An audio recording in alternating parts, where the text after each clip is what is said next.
This is the Everyday Hustle Show, where our number one priority is self-development.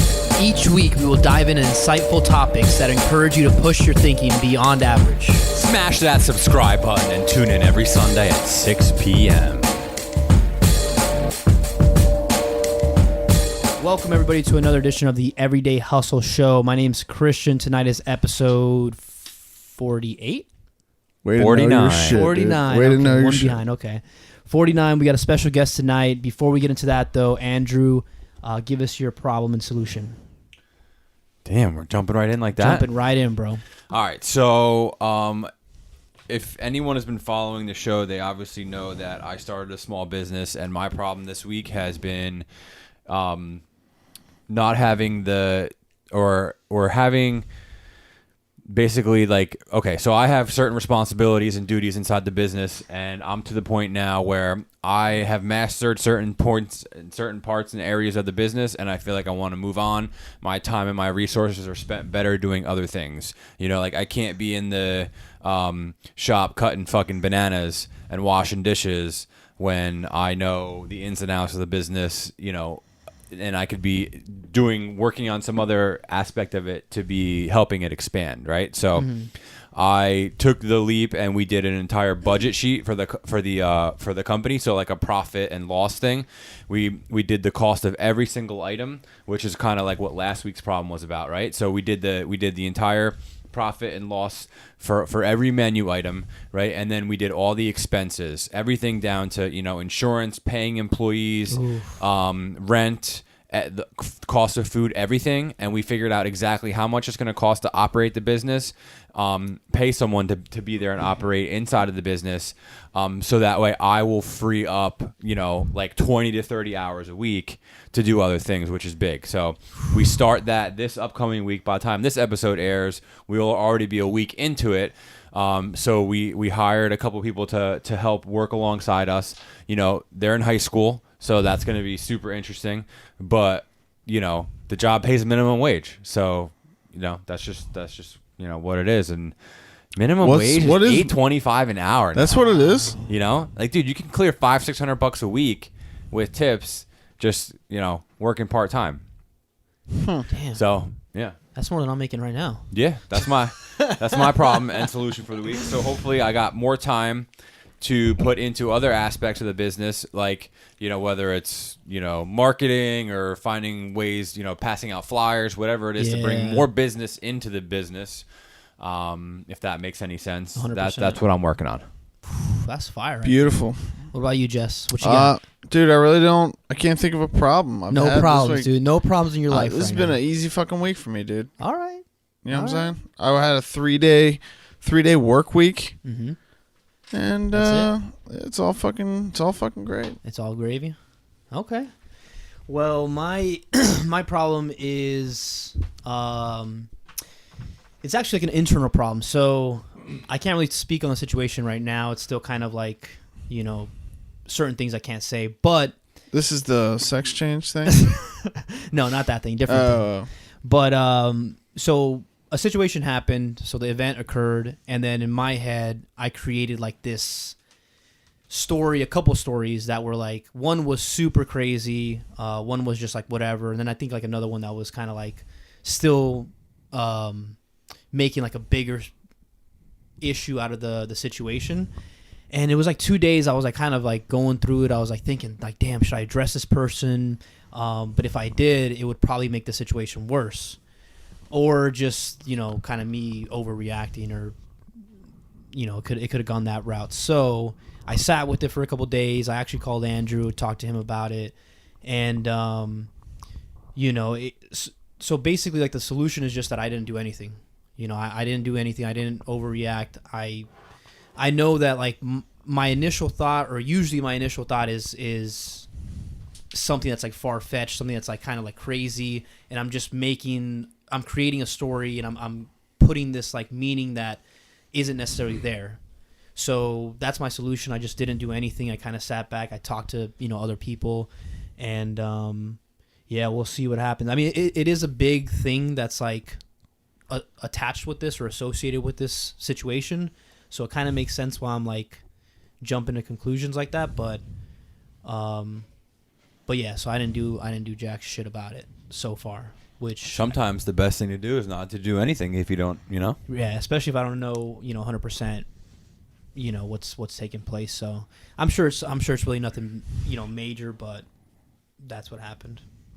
All right, so we got a very, very exciting guest for everyone tonight. I love how, social media helps bring people together. And Kyle was watching our video last week. He commented on the video, dropped us a line, and right away I said, dude, you got to come be on the show. So Kyle's hailing from South Jersey. Ooh. All right, all my Jerseyites out there, all my Jersey people, I know you got the respect. He now resides in Boynton Beach, Florida. We're coming to you live from Lake Worth. We're pretty much neighbors by this point. He's a hospitality professional on the cusp of launching a mobile digital advertising agency. Wow. Wow. Kyle, how you feeling tonight? I feel good. He's feeling it, bro. Right on. How did that intro make you feel about yourself? Well, it changed my life. Yeah. I'm ready to leave. I'm good to go, man. That's all I needed was Episode's that right done. there. Dude. That's Wrap it. up. That's All right. it. Thank you all listeners. We'll see you next week. So, what part of South Jersey are you from? Camden County, right outside of Philly. Oh, Camden, shout out. CMD, we all we got, baby. And now you're a Florida resident of how long? 6 years. 6 years. South Florida is the worst place in the world. No, I don't know Really? about that. Yeah, I'm not a big fan. Really? I love Jesse, it, why man. don't you tell us about your day in South Florida? This is why I love South Florida. 5:45, wake up this morning to go to the Boynton Inlet boat ramp. Oh. Met a couple friends there on the stand-up Broskies? jet skis, dude. We fucking went out. At first, it was kind of a disappointment at first because the surf report said it was going to be firing off at 6, 7 a.m., and it kind of wasn't. But we just kind of waited, and then 10 a.m. it came, dude. I ended up staying till I don't know, 2 o'clock or something. I finally got out of there. But it was epic. So it's November 24th. There's very few places what I'm around saying. the country that you could do that type of thing. But also, dude, how awesome is Mother Nature and the ocean? Like, you go out there at a certain time and it's a lake, flat. Yeah. And then 2 hours later, I'm honestly crispin peelers. I'm Oh, learning dude. about how that all works, and it's very a lot goes into it that you don't think about. Like wind you got the directions tides, coming the from a certain winds, place, and Mhm. Mother Nature. it's bro. it is crazy how it all. So, Kyle, why do you think South Florida is the worst place in the world? Even if you're After sarcastic, you what just do you heard- dislike about Well, it? here's the deal. After you just heard that. I love the ocean. I love the water. I love being out on boats, jet skis. I like seasons, man. Yeah, me too. Yeah. I like Me too. this time of the year up north. I mean, even though it's snowing up north, the fall's the best. But I'm Yeah. a mountains guy. Put me in a mountain and I'm good. You still got the boat? You got a little boat, don't you? Yeah, I got a little boat. It hasn't been out in a while. I'm that guy who said I'm going to get a boat and use it every day. Who's used it 6 times? It runs, though, or did it break down? Oh, it runs. Okay. It purrs let me like borrow it that. purrs like a kitten, man. It's got an '89 Johnson on it. We might need him for V-Wakes. How many horses has she got? 90. 90 horses. She gets around, man. Okay. Brought her to Lake Osborne a few times. Yeah. I see She you out gets there. around. I need to borrow that thing, bro. Get a couple. $5. frickin', Yours. Be a mule, What are the fish that you Open catch that out on first. that lake? Little bass. Yeah, the peacock. Peacock bass, bass, yeah. dude. My favorite. You use shiners? Yeah. Yeah. Yeah. All right. So, shout out to my boy Chase. He probably loves that line right Yeah. there. The Hunt Fish. Wait, what's his podcast? The Hunt Fish Spear. Hunt Fish Spear podcast on iTunes. Wow. All of our South Florida people, if you're into hunting, fishing, check out that podcast. Okay, we're gonna dive into some stuff here. We're just so you kind of know, we didn't talk about this before we started recording, but what we're trying to do is give the listeners, short, brief episodes where they can take things that we've experienced in our lives. They could take it then and apply it into their lives, and really whatever they're doing, kind of excel or take it to the next level or get a little bit further than they are from listening to this. So we take, hopefully, what people gain from listening to the podcast is improving their life. Bottom sure. line. So we're trying to do that in short snippets. We're not, we know time is valuable. Time is the only currency that we have. So we're trying to keep it, 20, 30 minutes, keep the value high, keep the content on point, and keep it moving. But before we dive into all that, and I'm totally ripping this all from another podcast, but tell us one thing about yourself that most people may not know about you. Me? Yeah. Ooh. That's a good one. I had to do one thing to put you on the spot. We talked about a lot of stuff before we started the show. You know, we talked about the layout. I got my notes here, but this one, nobody knew about this. I didn't even know about this one. Wow. That's a fire question. That absolutely nobody knows. Yeah, just something that like your average friend or someone in your life wouldn't really know. And about. don't incriminate yourself. Yeah, you don't got to go crazy. I love women rappers. Women rappers, And I'm not talking about the way they look. I love their music. like, if like I'm in- Cardi so B here- and shit. So here's the deal. You're That the truth is that I sometimes wish that I was a woman so I could listen to a woman rapper with the windows down loud at a red light, but I'm so embarrassed that I put the windows up and I turn the music down Oh, Yeah. and listen to it quietly. That's Yeah. interesting. I don't know why. There's something. Does it matter who you pull up next to, or no matter who you pull up next to, it's always windows Oh, once I up, start slowing down volume in the red light, I'm like putting it down a little bit so Doesn't I matter can't who's hear it. next to you. Oh, it doesn't matter. All right, real question. Purely embarrassed. Cardi B or Nicki Minaj? They're Nicki up there. Minaj. Nicki They're up there, Minaj. dude. That's like a beef right there. So does anyone else want to partake in this segment about telling people things that, Jesse, what you got, dude? You got this look in your eye. I got nothing, dude. I Once was again. in the year 2000 Millennial Parade in Disney World. Oh. in That's the marching extremely band. random. Playing snare drum. Yeah. Well, the thing is my neighbor, his daughter is in the color guard, right? So every time I see her throwing a rifle around, I was like, oh, I was in marching band, blah, blah. She was just in the Thanksgiving's parade, Macy's Day parade. Oh, really? In New York. So I was, shooting the breeze with my neighbor, and I was like, yeah, we went to Disney World in the year 2000. I was a freshman in high school. It was like one of the sickest trips, and it was cool. It was fun. Damn. All right, so let's dive into tell me about your hospitality, because I know that's what you do for work right now. Prior to starting your own business or this venture, we'll get into that too. But tell us about your path in the hospitality profession, why you like it, what about it keeps you intrigued and keeps you, why do you keep doing it? Yeah, so I mean, I've pretty much been in the restaurant hotel business, pretty much since I could work. I mean, my thing is I just enjoy people. I enjoy talking to people. I enjoy being around people. And I found that for me, I like to do work that influences me.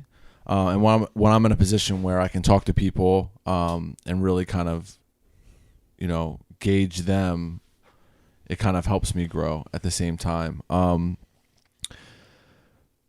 I've served tables, I've ran kitchens. Like I said, I've worked in hotels, and the job I'm at now is kind of a little different than anything I've ever done. I've been at the golf course for 3 years, and it's a private club. There's about 350 members, so it's very hands-on with the members. It's very family-oriented, and the deal is that you're just dealing with them and their problems and their lives and what they need and catering to all their needs, and just like always have to have a smile on your face and always have to be happy and like can't really bring what's going What's on the outside. show where everyone knows your name? You know what I'm talking about?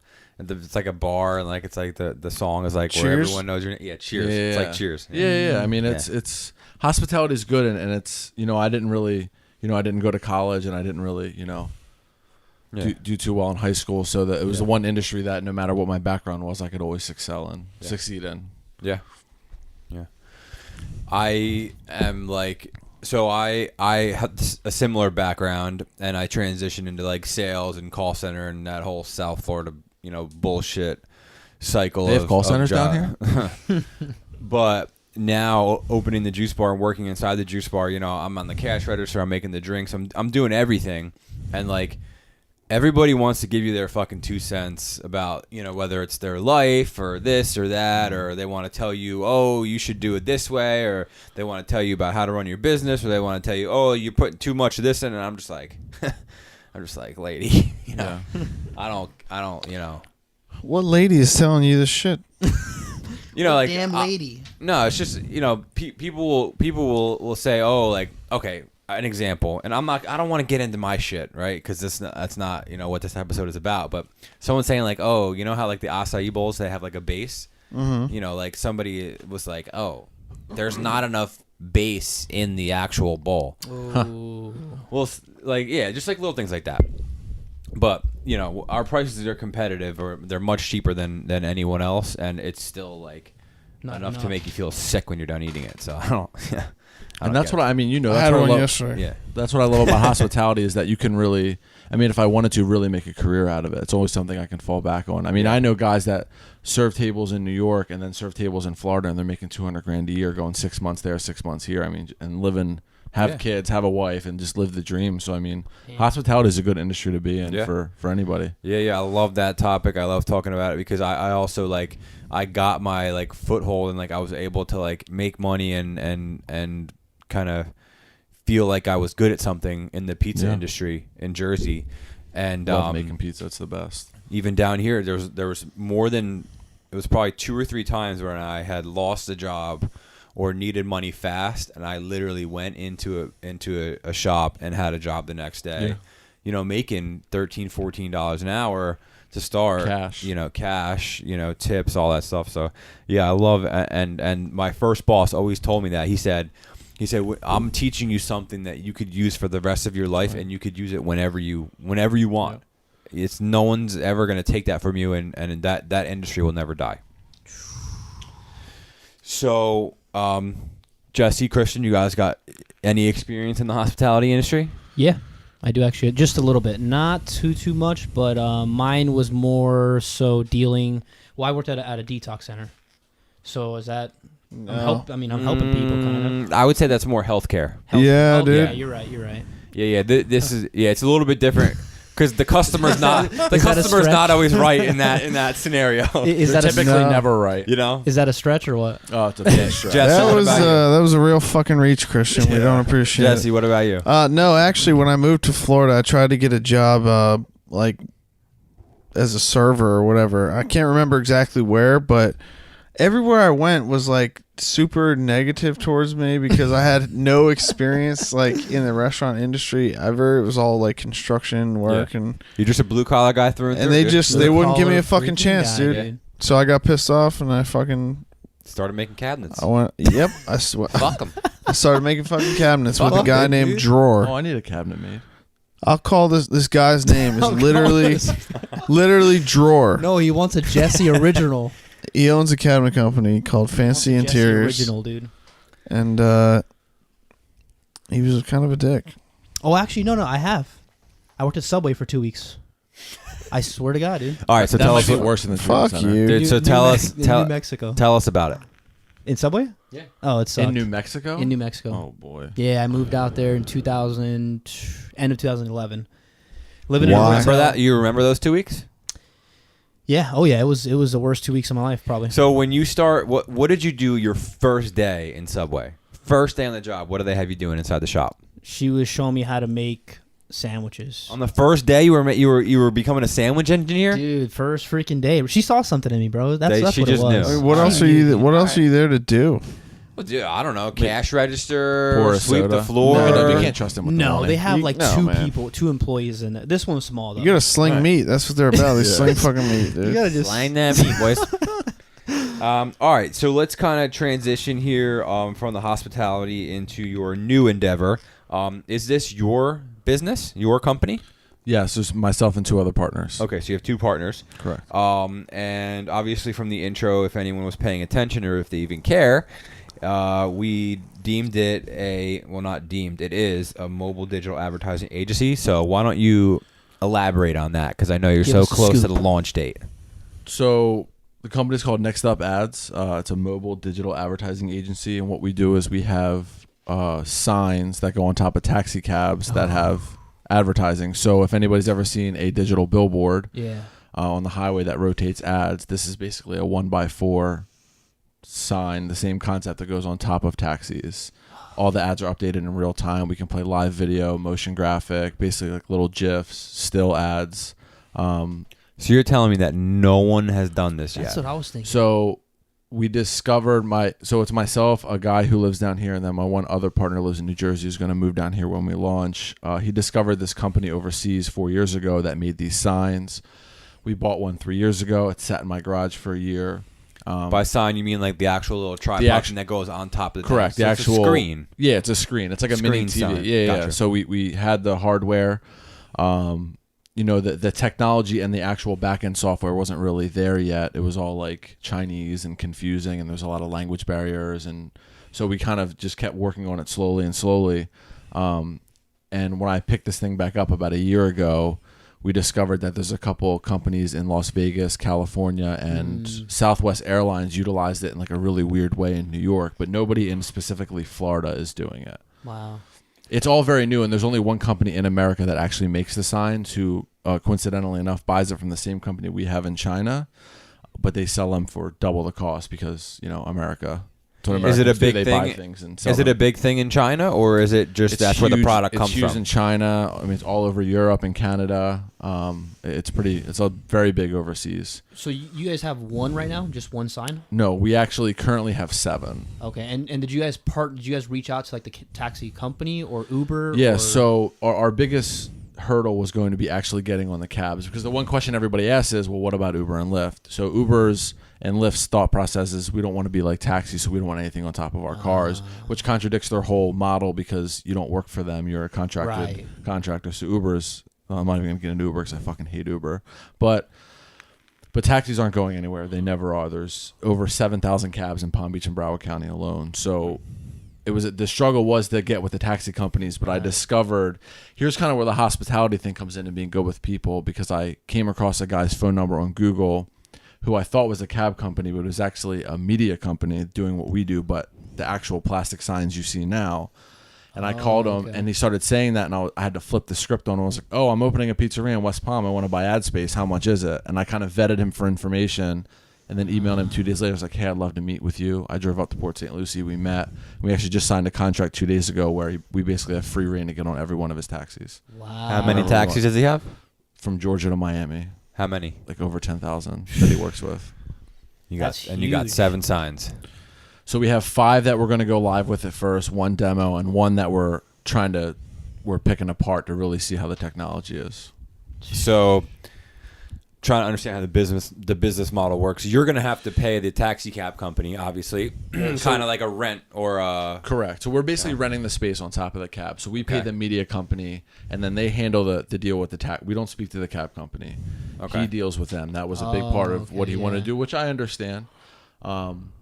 So it's very simple. So we pay them, and so there's this software company that basically took all digital advertising and put it onto one platform. So their biggest customer is UFC. So if UFC has a big fight coming up, and they want to advertise in New York on billboards, or California, or LA, Nevada, wherever they want to go, they go to this website. They search the state they want to go to. They find the billboard or whatever they want. They submit how long they want to advertise for, how much they want to spend in an ad, and the company approves it, and it goes right up. So that we partner with that company now too, who will send us national advertisers, and they take a percentage, but they handle all of our back end work through the software, and then we'll find our own specific advertising. So you don't have to worry too much about what's actually going on the screen? Well, that is what. No, we do. I mean, D SQUARED Media is another company that shout out to Danny Donovan, is another company that we just partner with, who's going to do all our graphic design. So most companies, if you guys wanted to advertise, you already have your own logo. So we would just take your logo and just upload it. It's like sending a text message. I literally put it in, send, submit, and it goes to the sign within 30 seconds. Upload it, done. That's no matter awesome. where the sign is. And then you set like a duration for each ad or whatever it is? Yeah, however long it runs, 10 seconds, 8 seconds, whatever it is, and they just rotate back and forth. Wow. And so do you guys have could you guys set it up to let's just say locally, so just in Delray area, just for one...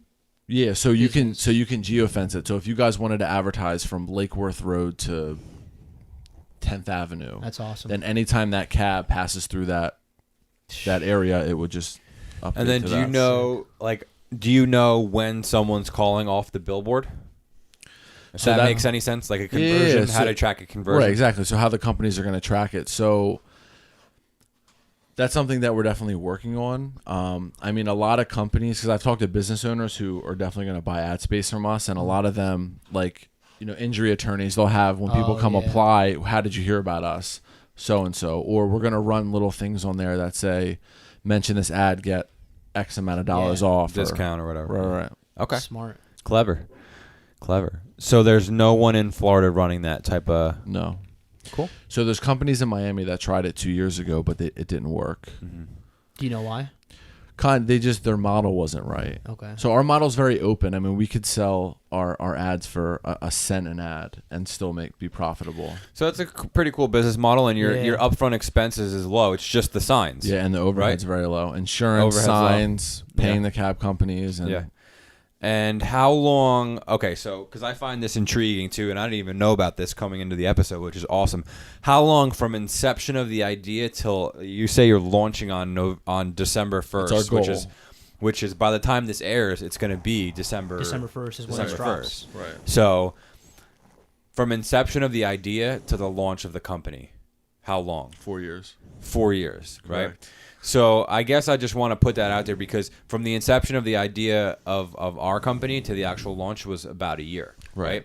So I guess what I always want to, stress to people is that an idea is the start of the process, but the idea is nothing without the execution, but the shit doesn't happen overnight. Right. People want to have an idea, they want to start a company the next day, or they want to, start their own business, or they want to get rich quick, and it just doesn't happen like that. Right, and here's the deal. I mean, listen, when we discovered this thing 4 years ago, we didn't know anything about it. I mean, listen, I'm a high school dropout. I never went to college. I know hospitality and I know people, right? So my one business partner in New Jersey, worked for treatment centers, and he went to school for business a little bit and then, did the whole therapist thing because that's what people do that are in recovery. They go to college to be scientists and then end up being therapists for $32,000 a year. It makes no sense, but whatever the case may be is... So we tried to figure it out, but nobody was doing it here. So we had no valid evidence that it worked. And every time we would try to talk to other companies overseas, it was extremely difficult to speak to them, mainly because I don't speak. Language barrier. Correct.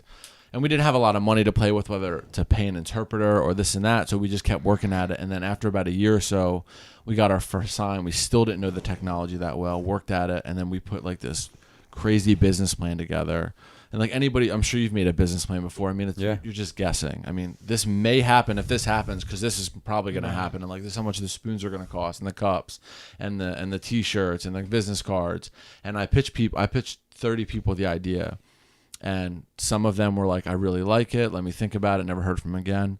One guy was like, "I'll write you a check for any amount of money you want, but I want 75% of the company." I was like, fuck yourself where you stand. You know what I mean? So then one guy was like, I want to see valid numbers that it works. And I'm like, well, that's impossible because no one's ever done this. So I need to actually start to give you the numbers, and it was just hitting brick wall after brick wall after brick wall. And we just kind of slowly learned about the technology. And I have a really good working relationship with the company overseas.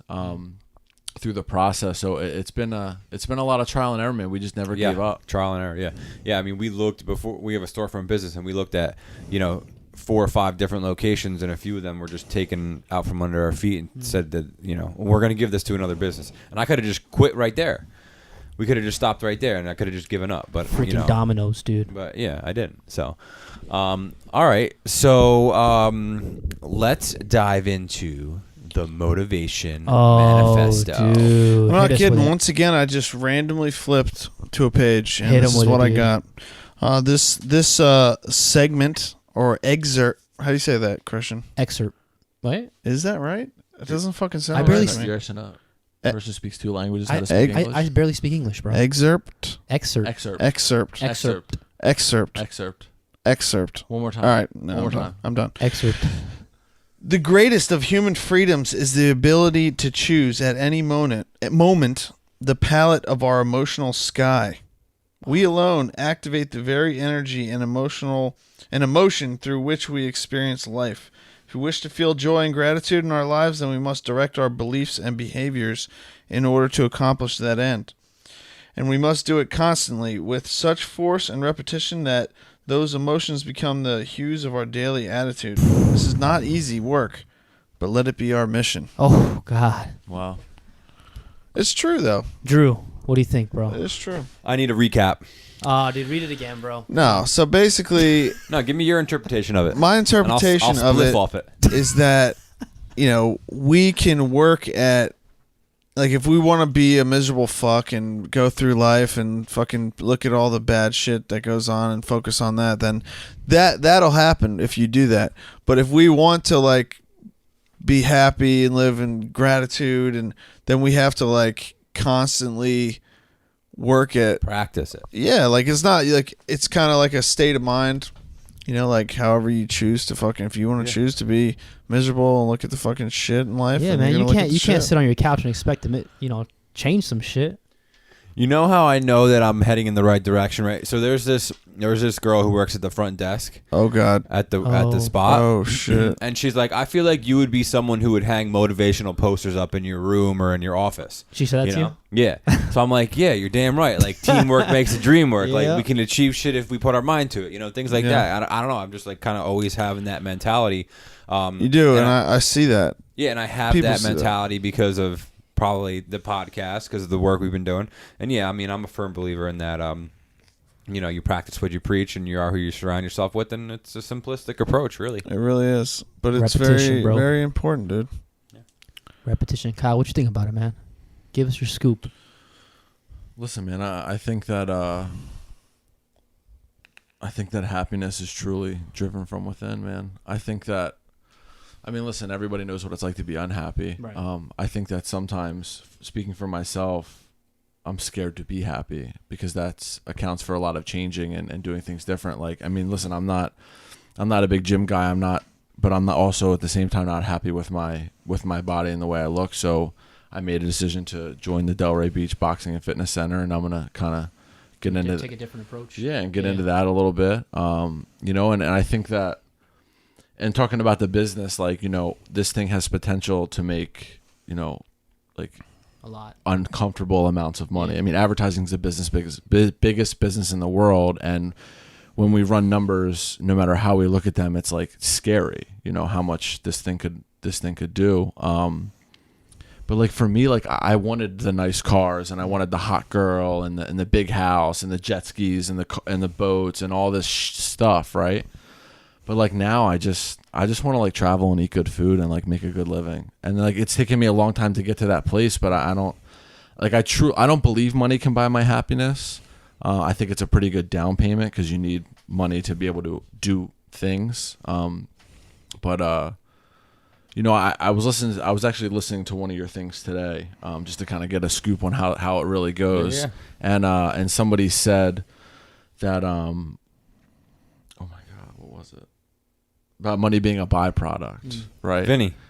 No, Right. Dennis. Dennis. Dennis. And Vinny's line was, money motivates me, but it doesn't move me. Yeah. right. And that makes sense to me. Like anything, in order to move on to the next day properly, the way I've built my life, I have to make money, right? You went deep into the archives. Dude, Yeah, I was just kind of bouncing around. That's probably the most downloaded episode, which I don't know. I guess which is cool because when people check the podcast, they go back to the first episode because it really is kind of like a chronological story of our lives and the progression of it. So if anyone out there is listening to this episode for the first time, I know it seems overwhelming because there's 49 episodes and we've been at it for a year, but you should go back to the beginning and you should listen to it and you can hear the growth within each of us and our stories, and it's a cool timeline to look at. Big time. All right, so It will only take you 49 hours to accomplish that, man. that's like not even a week's worth of work. Yeah, So Kyle had mentioned D Squared Media. Obviously, D Squared Media has been a sponsor for the podcast for some time now. They completely redid our website. Yeah. And they're hooking us up and helping us out a lot. They've helped me with both my businesses as well as the podcast. So anyone who reaches out to Danny and his team to get some graphic design, some logo work, business cards, print work, literally any type of branding that you need for your business, reach out to them. Anybody who goes to them and says, hey, we found you or heard you on the podcast is going to receive 10% off their total bill or total invoice. So you can Danny, I heard about you through the podcast. Yeah, get the 10%. Snap. Oh, I'm going to need to 10%. apply that discount. Yeah, code let's to, backdate that. Backdate it. Last 4 digits are Yo, Jesse, how much can 4227. that save people? Potentially thousands. Oh, Wow. Even you Do you hear that, Danny? millions. right, so we're gonna wrap it up there for the 49th recorded episode of the Everyday Hustle Show, coming to you live from Lake Worth, Florida. Coming at you live from sunny South Florida, Lake Worth. If you're not subscribed to the podcast already, hit the subscribe button, leave us a rating, a little bit of feedback. You can find us the everydayhustleshow.com, the Everyday Hustle Show on Facebook and Instagram. Yeah. Give us a follow, give us some feedback. We love hearing the comments and suggestions on the podcast. So thanks everyone, and we'll see you next week. Yeah.